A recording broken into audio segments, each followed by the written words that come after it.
बच्चों, आज हम लोग 11th क्लास के फिजिक्स में नए चैप्टर स्टार्ट करने जा रहे हैं। चैप्टर नंबर 10 और चैप्टर का नाम है तरलों के यांत्रिक गुण। इंग्लिश में कहते हैं इसको मैकेनिकल प्रॉपर्टी ऑफ फ्लूइड्स। यानी इस चैप्टर में हमको तरलों के गुणों के बारे में पढ़ना है। तो सबसे पहले हम लोग जानते हैं कि तरल होता क्या है, और आज इस चैप्टर का पहला लेक्चर है। उसके बाद बारी बारी से आने वाले टॉपिकों को हम लोग पढ़ेंगे चैप्टर में। तो सबसे पहले जानते हैं कि तरल का मतलब क्या होता है। तरल मतलब फ्लूइड्स, और फ्लूइड्स का मतलब होता है वे पदार्थ जो बहने का गुण रखते हैं, यानी जो पदार्थ बहते हैं, यानी जो फ्लो करते हैं, जिनमें फ्लोइंग प्रॉपर्टी होती है, उनको हम लोग तरल कहते हैं, यानी फ्लूइड्स कहा जाता है। और अब दो ऐसे पदार्थ होते हैं जो बहने गुण रखते हैं, द्रव या गैस। यानी कोई भी द्रव हो उसको भी तरल कहते हैं, चाहे तेल हो, चाहे जल हो, चाहे कोई दूध हो, मतलब कोई भी लिक्विड हो उसको तरल कहेंगे, या फिर कोई भी गैसें हो उसको भी तरल कहा जाता है। तरल दो प्रकार के हम लोगों को पढ़ने हैं, एक है द्रव, एक है गैस। लेकिन चैप्टर का नाम जरूर तरलों के यांत्रिक गुण है, लेकिन विशेष तौर से इस चैप्टर में हमको द्रवों के गुणों के बारे में पढ़ना है। ठीक है ना, गैसों के बारे में पढ़ना है लेकिन बहुत थोड़ा बहुत पढ़ना है। इसका अलग से चैप्टर है आगे, उसमें हम लोग गैसों के बारे में पढ़ेंगे। लेकिन इस चैप्टर में मुख्य रूप से हमको किसके बारे में पढ़ना है, लिक्विड्स के बारे में, यानी द्रवों के बारे में पढ़ना है। तो इसमें भी जो द्रव होते हैं वो दो स्थितियों में हो सकते हैं, या तो द्रव बहता हुआ होगा या तो द्रव रुका हुआ होगा।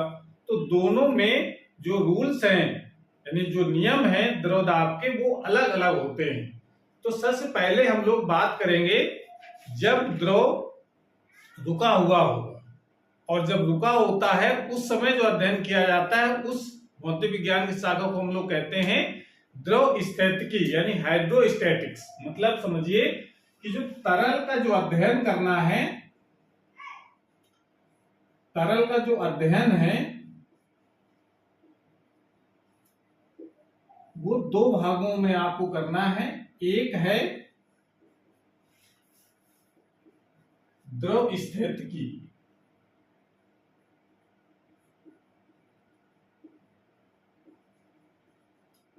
इसको इंग्लिश कहते हैं हाइड्रोस्टैटिक्स।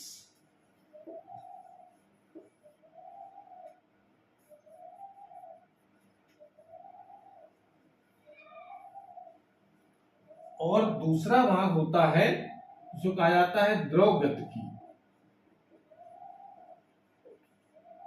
इंग्लिश में कहते हैं इसको हाइड्रोडायनामिक्स। तो तरलों का अध्ययन दो भागों में करेंगे। एक वो जब द्रव रुका हुआ हो, इसमें हमको द्रव का दाब कितना होगा, पास्कल का नियम क्या है, ठीक है ना, उसके क्या अनुप्रयोग हैं, ये सब कुछ हम लोग पढ़ेंगे। और द्रव गतिकी में जब द्रव चल रहा होता है उस समय जो अध्ययन किया जाता है, उस समय जो अवगतता का सिद्धांत क्या है, धारा रेखी प्रवाह क्या होता है, बर्नौली थ्योरम क्या है, ये सब कुछ हम लोग पढ़ेंगे द्रव गतिकी में। ठीक है ना। तो इसका अगर ये पूछा जाए कि द्रव स्थितिकी और द्रव गतिकी की डिफिनीशन, तो क्या कहेंगे, भौतिक विज्ञान की वह शाखा जिसमें स्थिर तरलों का अध्ययन किया जाता है उसको कहा जाता है हाइड्रोस्टैटिक्स, यानी द्रव स्थितिकी। और भौतिक विज्ञान की वह शाखा जिसमें तरलों के गतिमान अवस्था में अध्ययन जब किया जाता है, जब तरल कैसा हो, गति अवस्था में हो, तब उस समय जब अध्ययन किया जाएगा वो भौतिक विज्ञान की शाखा कहा जाता है हाइड्रोडायनामिक्स, यानी द्रव गतिकी। तो सबसे पहले हम लोग बात करेंगे, इस वाले पार्ट की बात हम लोग करेंगे, द्रव स्थितिकी में कौन कौन से नियम होते हैं और दाब का क्या फार्मूला होता है, ये सब कुछ आज हम लोग पढ़ेंगे। तो जैसा मैंने बताया कि इस पार्ट में द्रव और गैसों दोनों को मिलाकर के ये पार्ट बना हुआ है तरल। लेकिन मुख्य रूप से हमको बात करना है ज्यादातर द्रवों के बारे में। तो बात पहले कर लेते हैं हम लोग कि जो आदर्श द्रव होते हैं वो कौन से होते हैं। तो आदर्श द्रव का मतलब क्या होता है, ये जरा पहले हम लोग जाने। किस द्रव को हम आदर्श कहेंगे, तो हेडिंग लगाएंगे आदर्श द्रव। यानी इसको इंग्लिश कहते हैं आइडियल लिक्विड। तो आदर्श द्रव का मतलब होता है कि वे द्रव जिनमें दो गुण पाए जाते हैं। कौन से दो गुण, वो जरा आपको याद रखना है। वे द्रव जिनमें निम्नलिखित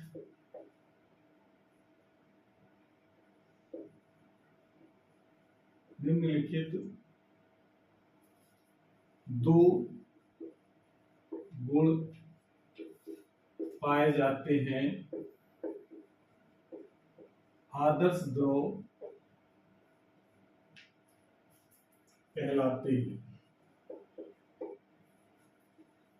अब ये तो दो गुण पाए जाते हैं, कौन से गुण होने चाहिए? दो। तो पहला गुण होता है द्रव कैसा होना चाहिए? द्रव असंपीड्य होना चाहिए। असंपीड्य, द्रव असंपीड्य होना चाहिए। असंपीड्य का मतलब होता है इनकम्प्रेसिबल, यानी उसको दबाया ना जा सके, अर्थात शून्य संपीड्यता। शून्य संपीड्यता होनी चाहिए।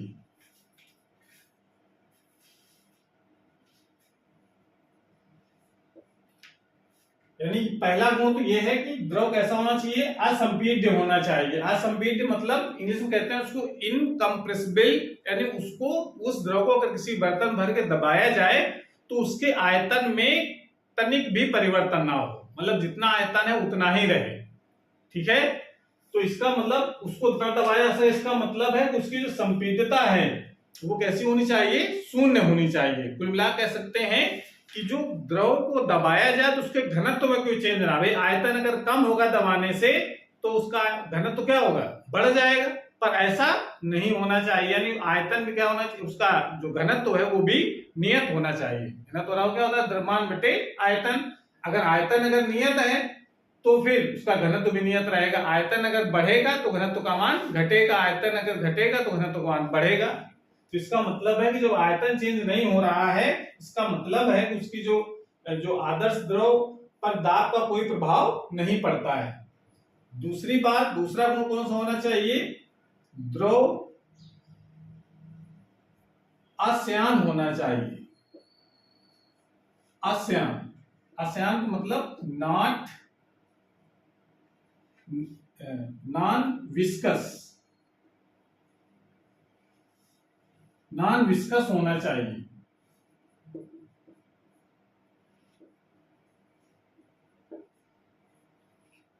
नॉन विस्कस होना चाहिए। द्रव अश्यान होने का मतलब क्या है? अश्यान होने का मतलब होता है कि जब द्रव बहता है तो उसकी विभिन्न परतें जो होती हैं, लेयर होती है पानी वाली। पानी जब बहता है तो हर लेयर की स्पीड सेम नहीं रहती है।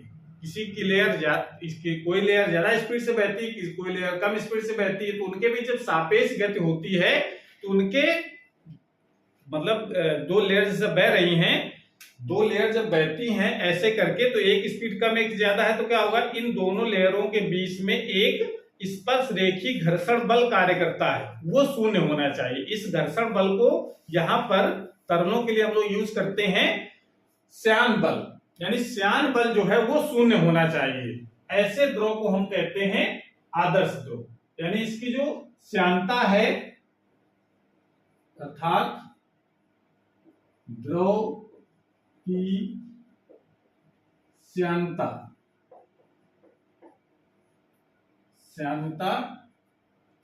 द्रव की शून्य श्यानता होनी चाहिए। शून्य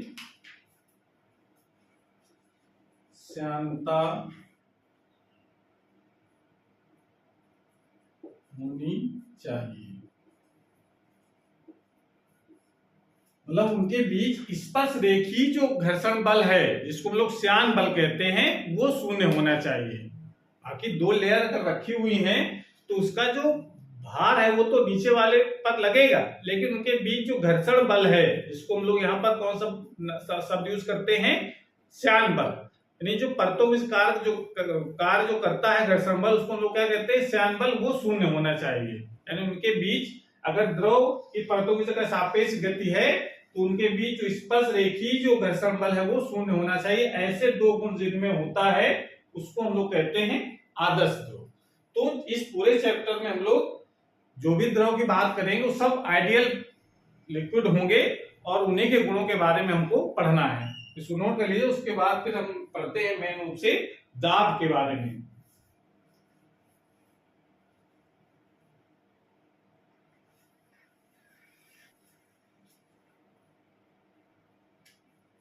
लगाएंगे दाब।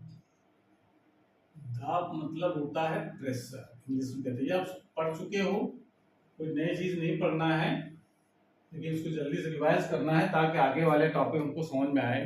दाब का मतलब होता है किसी पृष्ठ की एकांक क्षेत्रफल पर कार्य करने वाले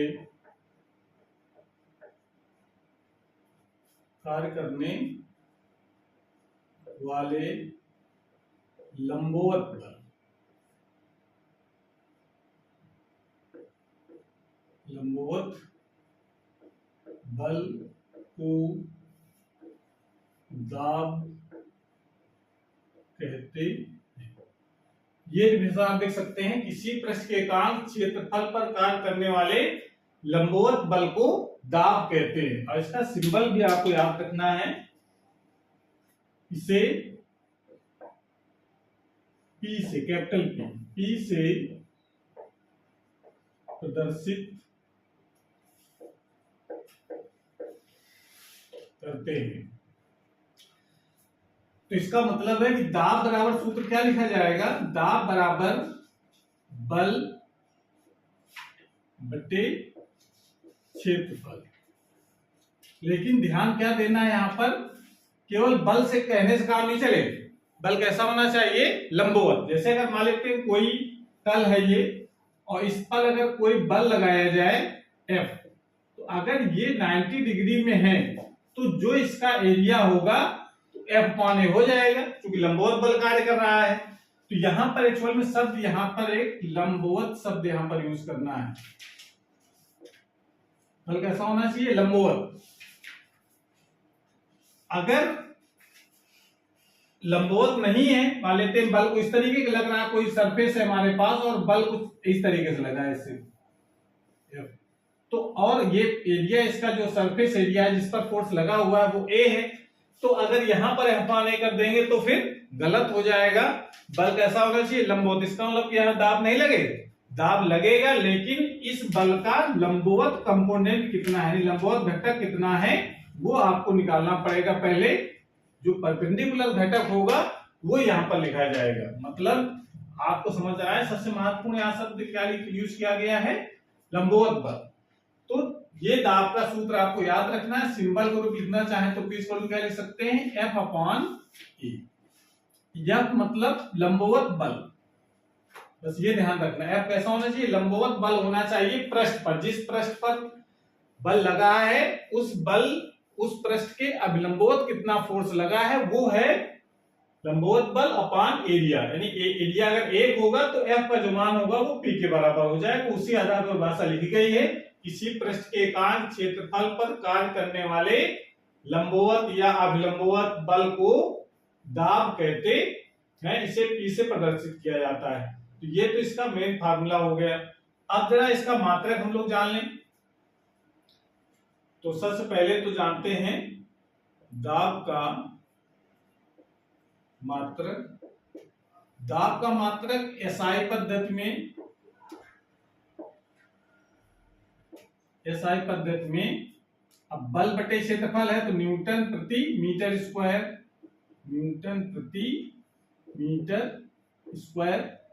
ठीक। बल का मात्रक न्यूटन, क्षेत्रफल का मात्रक मीटर स्क्वायर, जिसे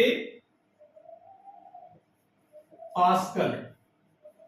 ये वैज्ञानिक का नाम है जिन्होंने बल के बारे में बहुत गहराई से अध्ययन किया, उन्हीं के नाम पर इसका नाम रख दिया गया न्यूटन प्रति मीटर स्क्वायर, या उसे पास्कल भी कहते हैं।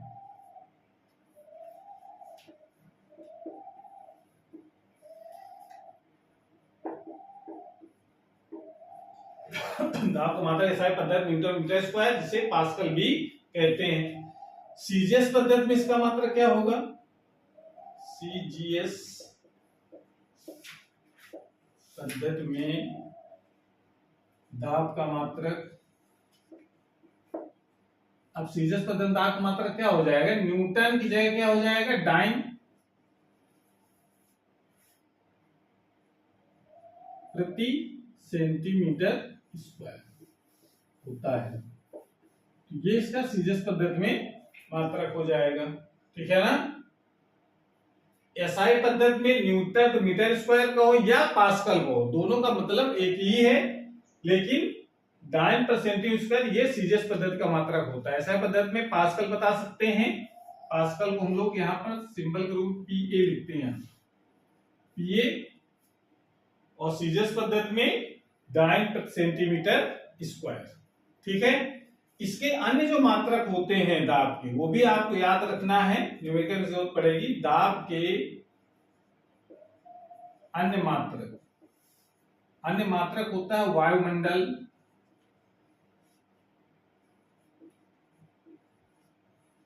वायुमंडल,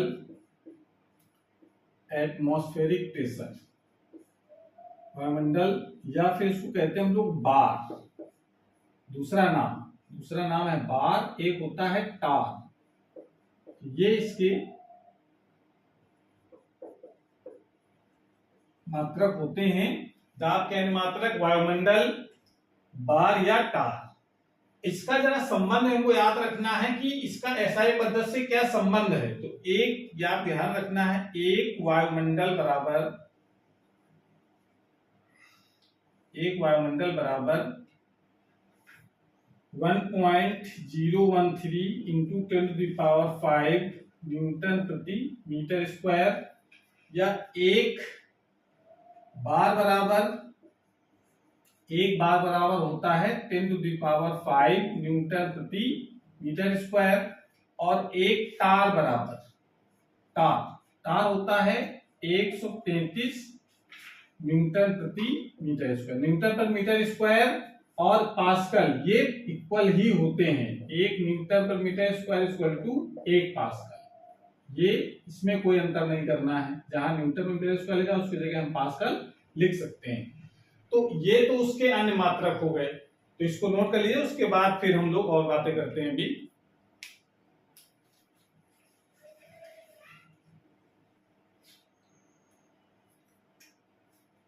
अगला पॉइंट आपको दाब को याद रखना है कि दाब की विमा, इसका विमीय सूत्र क्या होता है? दाब का विमीय सूत्र, दाब विमीय सूत्र क्या लिखा जाएगा? बल की विमा mLT-2 अपान क्षेत्रफल की विमा L स्क्वायर। इसको सॉल्व करेंगे तो विमा क्या बन जाएगी? mL-1T-2। दाब की विमा यहां पर वही निकल करके आई जो हम लोग इसके पिछले वाले चैप्टर में प्रतिबल की विमा, जितने भी प्रत्यास्था गुणांक पढ़े हैं उन सब की विमा यही होती है, ठीक है। और दूसरी बात इसमें ये याद रखना है कि दाब एक अदिश राशि है,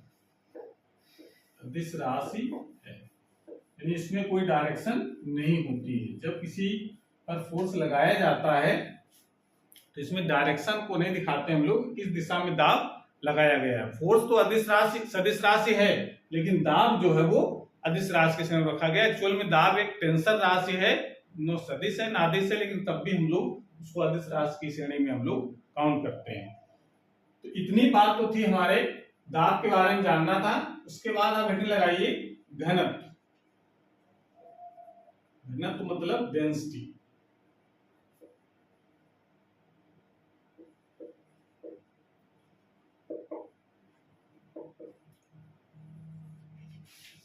तो घनत्व का मतलब सूत्र तो आप लोगों को बहुत पहले से पता है, घनत्व बड़ा होता है द्रव्यमान बटे आयतन। उसी आधार पर इसका मात्रक पहले तो परिभाषा हम लोग लिख लेते हैं।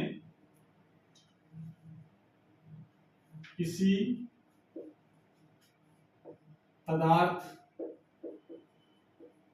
के एकांक आयतन में उपस्थित द्रव्यमान को उस पदार्थ का घनत्व कहते हैं। इसका सिंबल भी है, इसे लो से, इसको पढ़ते क्या है, लो से प्रदर्शित करते। किसी पदार्थ के एकांक आयतन में उपस्थित द्रव्यमान को उस पदार्थ का घनत्व कहते हैं। यानी एकांक आयतन में कितना पदार्थ इकट्ठा है, द्रव्यमान मतलब किसी पदार्थ, किसी वस्तु में उपस्थित पदार्थ की मात्रा को द्रव्यमान कहते हैं। तो एकांक आयतन में कितना द्रव्यमान इकट्ठा है वो उस पदार्थ का घनत्व होता है, जिस निश्चित द्रव्यमान के लिए जिसका आयतन ज्यादा होगा उसका घनत्व कम होता है। यानी जितने अणु जितने पास पास होंगे किसी पदार्थ के, बहुत डेंस होंगे, उसका घनत्व उतना ही ज्यादा होता है।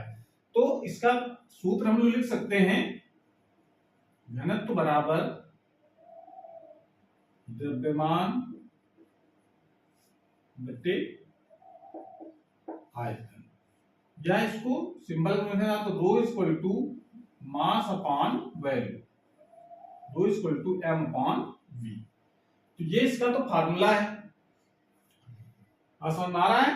तो इसका मतलब इस फार्मूले से पता चलता है कि अगर आदर्श द्रव, जैसा अब इसके पहले हमने बात किया था कि आदर्श द्रव का मतलब क्या था कि जो इनकम्प्रेसिबल हो, मतलब उसको दबाया ना जा सके, दबाएंगे जब दबाया नहीं जा सकता, इसका मतलब आयतन जितना है उतना ही रहेगा। तो आयतन जब नियत होगा तो घनत्व भी नियत हो जाता है। दबाने से कोई द्रव्यमान तो नहीं कम हो जाएगा, 1 किलोग्राम की चीज दबा दिया तो आधा किलोग्राम बचेगा, ऐसा तो नहीं है। 1 किलोग्राम की वस्तु तो 1 किलोग्राम की ही रहेगी, लेकिन अगर दबाएंगे, अगर दबने वाली चीज होगी तो वो उसका जो आयतन है वो कम हो जाएगा। जब आयतन कम हो जाएगा तो घनत्व क्या होगा, बढ़ जाएगा। तो इसका मतलब जब आदर्श द्रव की बात हम लोग कर रहे होंगे उस समय आयतन में कोई चेंज नहीं आता है, द्रव कैसे होते हैं, असंपीड्य होते हैं। तो इसका मतलब है कि दाब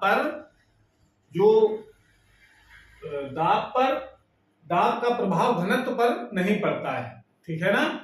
कौन से द्रव किस पर नहीं पड़ता है, सिर्फ द्रवों की बात हम लोग कर रहे हैं, वो भी आदर्श द्रव की। अगर गैसें होंगी तो गैसों को दबाया जा सकता है, अगर दबाएंगे तो आयतन कम हो जाएगा, आयतन कम हो जाए तो घनत्व बढ़ जाएगा, ठीक है। तो इसको नोट कर लीजिए। उसके बाद फिर हम लोग और घनत्व के बारे में जानते हैं, इसका मात्रक, इसकी विमा, इसके और कौन कौन से गुण होते हैं, सो नोट कर लो।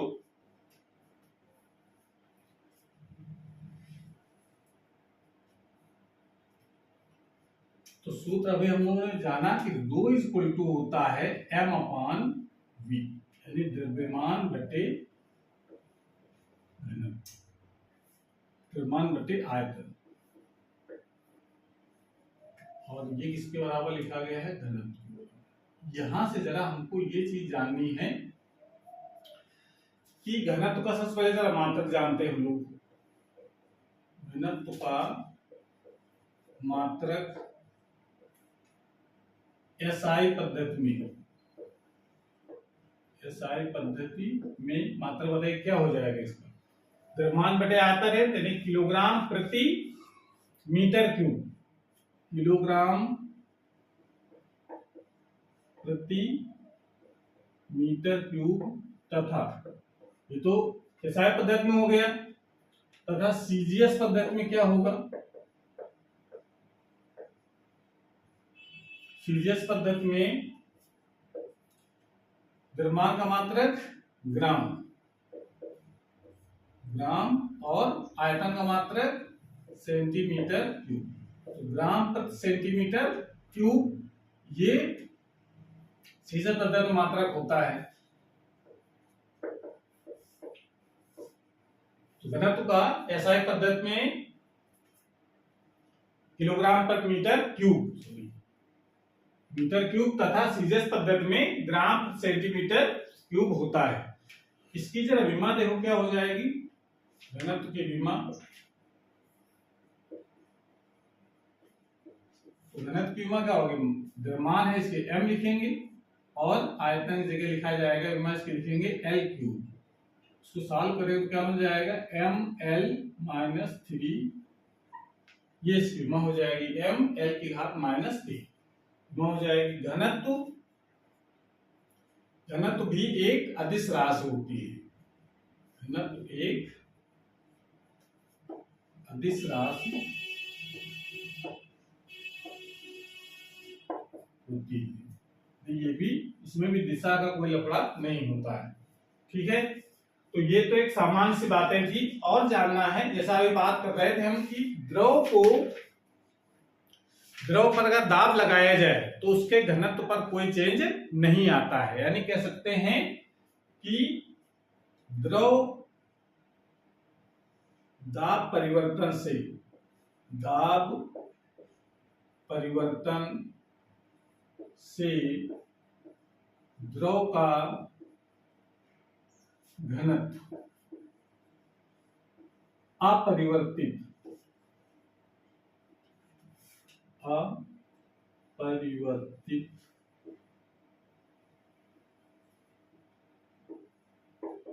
होता है।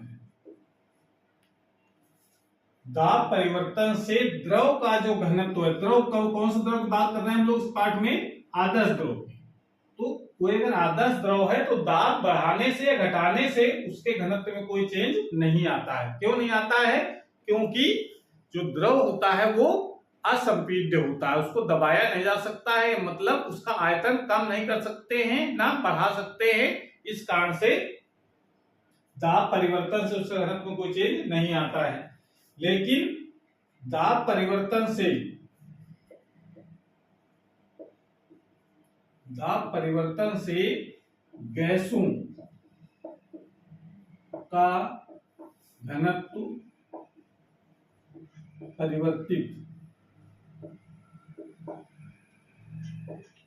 होता है, मतलब गैसों को दबा सकते हैं, ये असंपीड्य नहीं होती हैं। जिसको ये संपीड्य होती है उसको हम लोग दबा सकते हैं, तो दबाएंगे तो आयतन कम हो जाएगा। या उसको पिस्टन को ऊपर करेंगे, मान लो किसी बर्तन में गैस भर दी उसको, या तो दबाएंगे तो आयतन क्या होगा, कम होगा, या तो दाब को कम करेंगे तो गैस एक्सपेंड होगी तो आयतन बढ़ेगा, तो घनत्व तो क्या होगा, कम हो जाएगा। यानी दाब अगर बदल रहे हैं तो उसका घनत्व भी बदल जाता है। ठीक है, ये तो इसकी प्रॉपर्टी थी। दूसरी बात इसमें याद रखनी है जो महत्वपूर्ण ये है कि ताप परिवर्तन, अगर दाब, तो जो दाब बदलने से द्रव का घनत्व तो नहीं बदला, लेकिन गैसों का घनत्व बदल गया। लेकिन अगर ताप परिवर्तन करेंगे तब देखो, ताप परिवर्तन से घनत्व, ताप परिवर्तन से घनत्व का मान परिवर्तित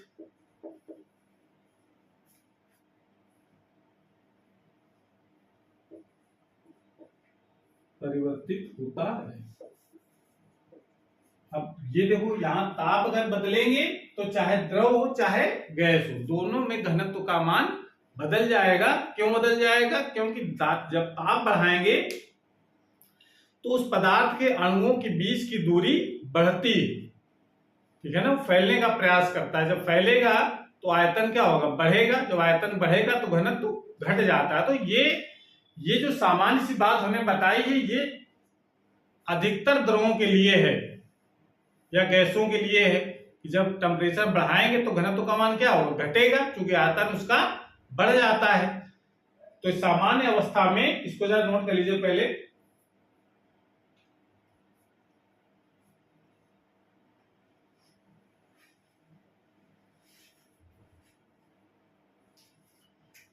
अभी हमने बात बताई कि ताप परिवर्तन से भी किसी पदार्थ का घनत्व परिवर्तित होता है। ताप बढ़ाएंगे तो घनत्व का मान घटता है। उसको ग्राफ के माध्यम से समझ सकते हैं। अगर किसी पदार्थ का अगर टेम्परेचर बढ़ाया जाए तो उसका जो घनत्व है वो घटता है, उसका ग्राफ लगभग कुछ इस तरीके का होता है। जैसे जैसे टेम्परेचर बढ़ाएंगे वैसे वैसे घनत्व का मान घटता है, क्योंकि टेम्परेचर बढ़ाने से उसका जो आयतन है वो बढ़ जाता है। तो ये तो ज्यादातर पदार्थों में ये गुण पाया जाता है, चाहे वो ठोस हो चाहे द्रव हो। लेकिन स्पेशली अगर जल की बात करेंगे तो जल में ऐसा नहीं होता। जल का जो ग्राफ होता है वो इस तरीके का होता है, ताप के साथ घनत्व में परिवर्तन। ये अगर ताप इधर बदल रहे हैं और इस तरफ अगर घनत्व है, तो अगर हम टेम्परेचर पहले शुरू में जब बढ़ाएंगे तो उसका घनत्व का मान धीरे धीरे बढ़ता है, और उसके बाद एक निश्चित टेम्परेचर पर, वो कौन सा टेम्परेचर होता है, 4 डिग्री सेल्सियस पर सबसे ज्यादा हो जाता है। और उसके बाद फिर और अगर टेम्परेचर बढ़ाओगे तो फिर घनत्व का मान घटने लगता है। कुछ इस तरीके का ग्राफ हमको प्राप्त होता है, जिसके लिए ये जल के घनत्व में परिवर्तन का ग्राफ है।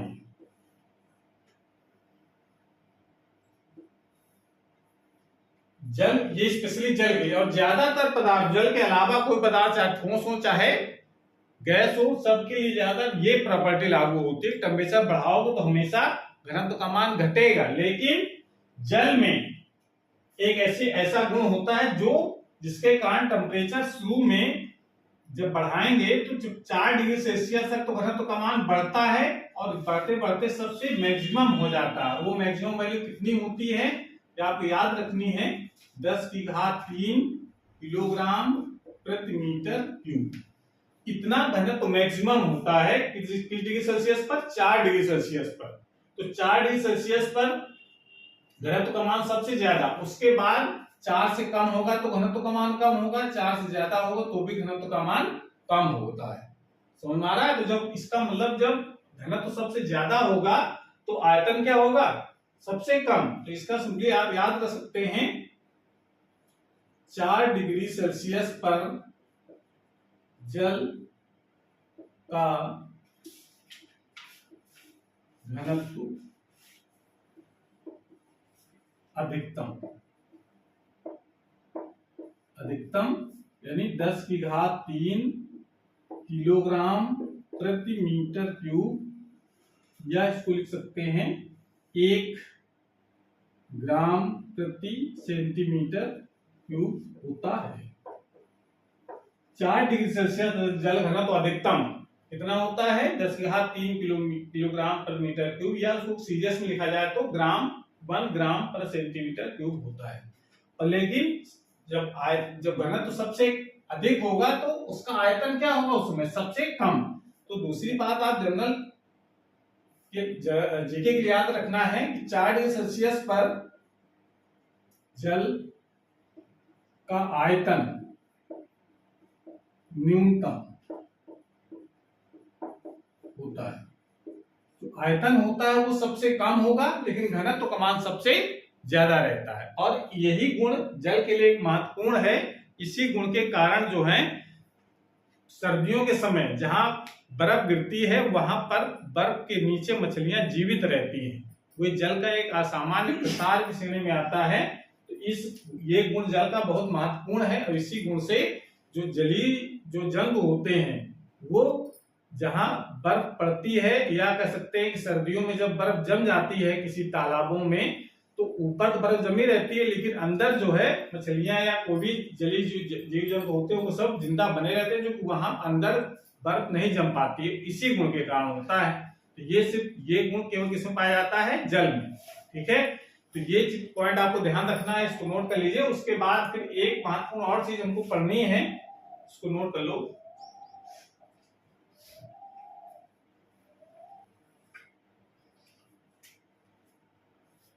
अगला इसमें पढ़ना है कि अगर कोई 2 द्रव है उसको मिलाया जाए, अलग अलग घनत्व के 2 द्रव हैं और उनको मिलाया जाए और कहा जाए मिश्रण का बताओ घनत्व कितना होगा, तो कैसे ज्ञात करेंगे। तो मिश्रण का घनत्व कैसे निकाला जाएगा, मिश्रण का घनत्व। तो मिश्रण का घनत्व अगर निकालना है तो मतलब कुल द्रव्यमान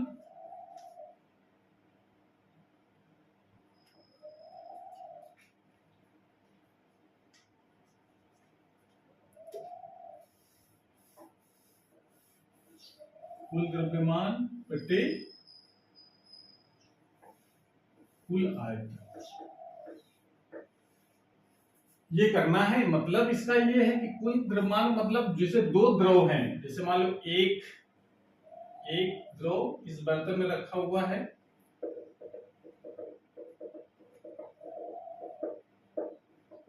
जिसका घनत्व है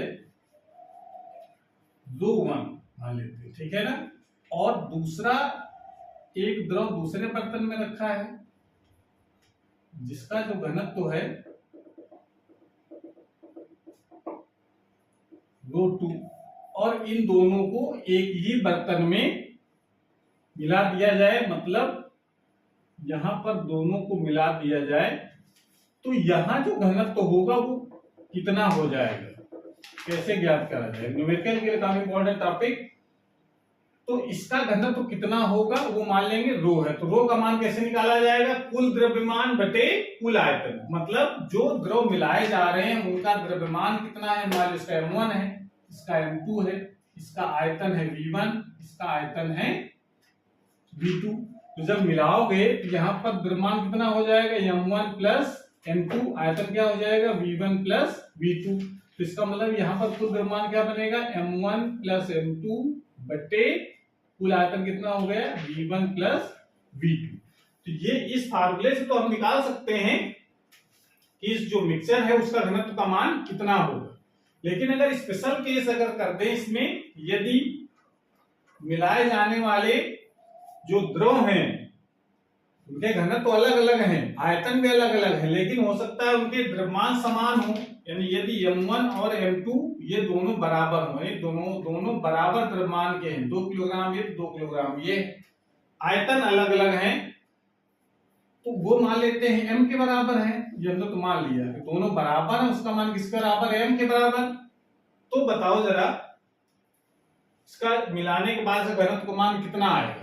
तो जब दोनों के द्रव्यमान अगर बराबर हैं तो v1 कितना होगा इसका बताइए, पहले वाले बर्तन जो पानी रखा हुआ है, जो भी द्रव रखा है उसका घनत्व कितना होगा। तो v1 कितना होगा, v बराबर सूत्र अभी हम लोगों ने पढ़ा है, घनत्व बराबर होता है द्रव्यमान बटे आयतन, तो आयतन और क्या हो जाएगा, द्रव्यमान बटे घनत्व।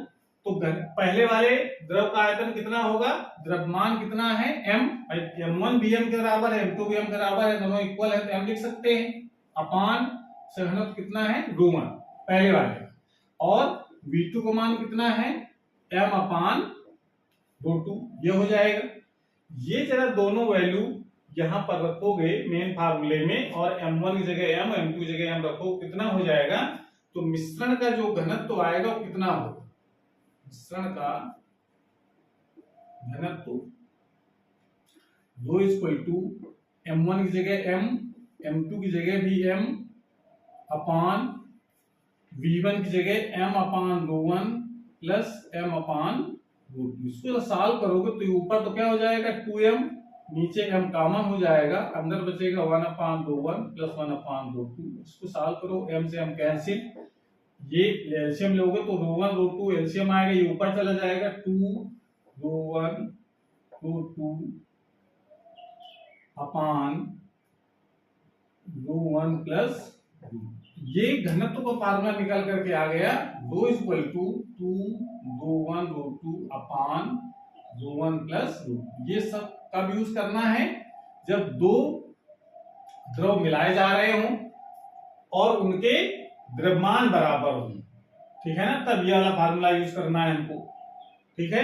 इसको जरा नोट कर लो पहले। उसके बाद अगर इसी में बात करते हैं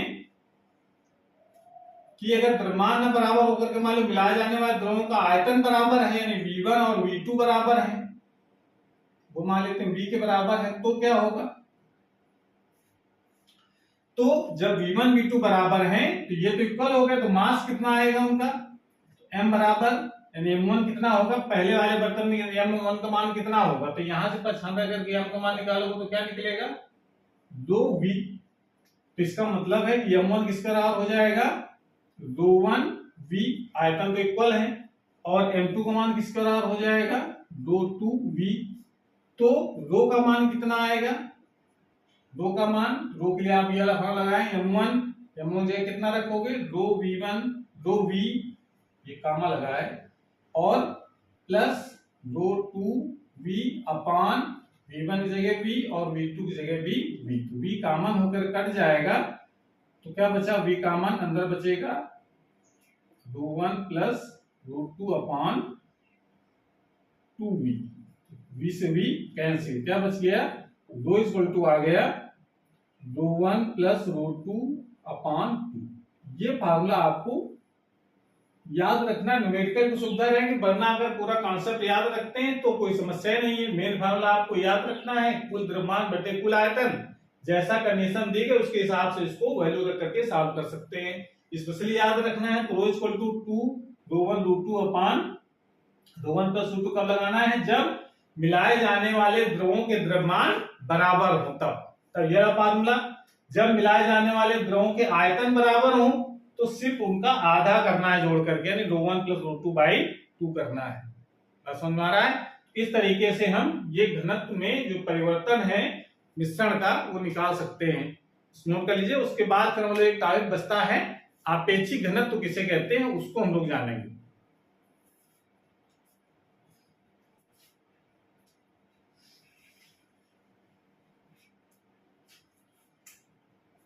लगाएंगे आपेक्षिक घनत्व।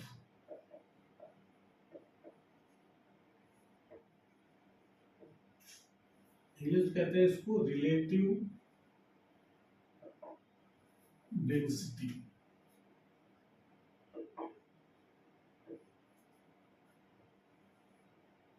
आपेक्षिक घनत्व ये बताता है कि कोई भी पदार्थ जल से कितने गुना भारी है, ये आपेक्षिक घनत्व। आपेक्षिक घनत्व जो कॉन्सेप्ट आया था आर्किमिडीज ने, जब कोई वस्तु कब तैरेगी कब डूबेगी उस समय ये शब्द यूज किया गया था आपेक्षिक घनत्व का। तो आपेक्षिक घनत्व का मतलब होता है कि किसी पदार्थ,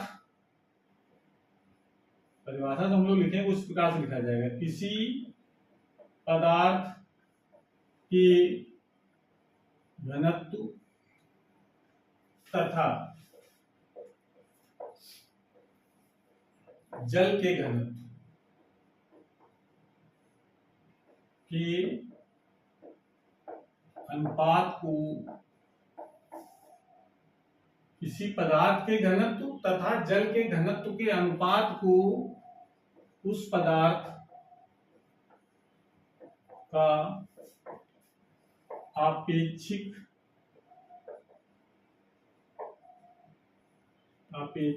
घनत्व कहते हैं।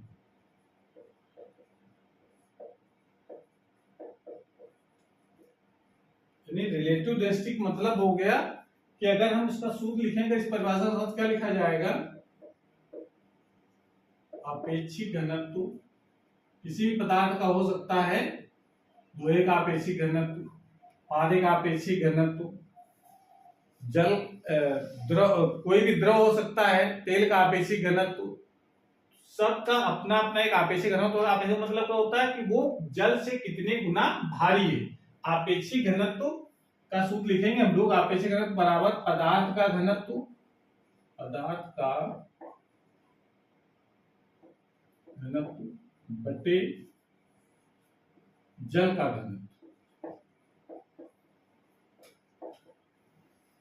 तो ये तो इसका फार्मूला है। अब ये कहा जाएगा मात्रक, अच्छा बताओ क्या होगा। तो मात्रक हम लोग क्या बताएंगे, पदार्थ का घनत्व, मान लो एग्जाम्पल दो देखो, अगर हम मान लो कहा जाए कि पारे का आपेक्षिक घनत्व बताओ कितना होगा।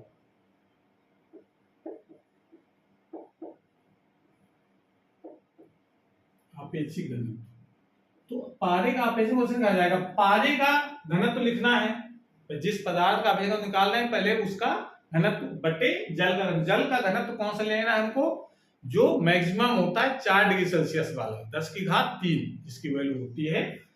तो पदार्थ घनत्व लिखना है, तो पदार्थ कौन सा लिया हमने, पारा। अगर यहाँ लोहा ले लोहे घनत्व, एल्यूमिनियम घनत्व, तांबे का घनत्व, लकड़ी का घनत्व, कुछ भी ले सकते हैं। तो उस पदार्थ घनत्व आपको लेना है। तो मरकरी घनत्व होता है 13.6 गुणित 10⁻³ किलोग्राम प्रति घन मीटर अपान जल का घनत्व अभी हम लोगों ने पढ़ा है 10⁻³ किलोग्राम प्रति घन मीटर।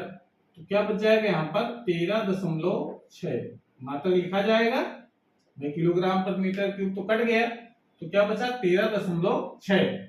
ये इसका पारे का आपेक्षिक घनत्व होता है। तो जब भी आपेक्षिक घनत्व की बात होगी मतलब उसमें जल से डिवाइड किया जा चुका है पहले से। तो इसका मतलब ये बताता है कि कोई वस्तु जल से कितने गुना भारी है। जिस पदार्थ का घनत्व जल से कम होता है वो वस्तु उस पे तैरती है जल के ऊपर, और जिसका घनत्व ज्यादा होता है वो वस्तु जल में डूब जाती है। आपेक्षिक घनत्व जिसका ज्यादा होगा, आपेक्षिक से बर्फ है, बर्फ का जो घनत्व होता है वो कम होता है, तभी वो बर्फ अगर डालोगे पानी में, भले ठोस है बर्फ लेकिन तैरती है, क्योंकि उसका घनत्व कम है।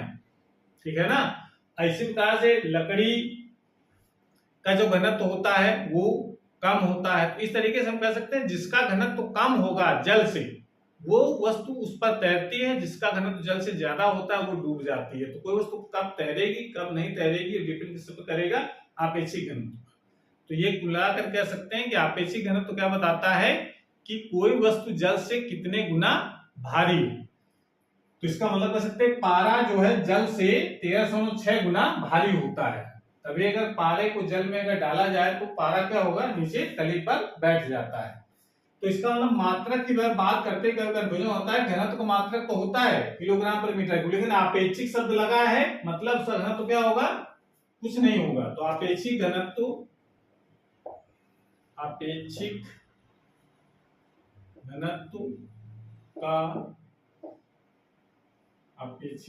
का मात्रक तथा विमा, मात्रक भी नहीं होगा और विमा भी नहीं होती, मात्रक तथा विमा नहीं होती है। इतनी बात हमको आज जानना है, ठीक है ना। और अगली क्लास में हम लोग जानेंगे कोई किसी भी द्रव के अंदर कितना दाब होता है, द्रव स्तंभ का दाब। ये हम लोग अगला टॉपिक पढ़ेंगे अगले वाली वीडियो में। तो आज क्लास में समाप्त होती है। अगर वीडियो अच्छा लगा हो तो उसको लाइक करें, अपने दोस्तों को शेयर करें, और चैनल अगर सब्सक्राइब नहीं किया चैनल को सब्सक्राइब करें, जिससे नई वीडियो अपलोड हो उसकी नोटिफिकेशन आपके पास सबसे पहले पहुंच जाए। पढ़ाई करते रहिए। Best of luck.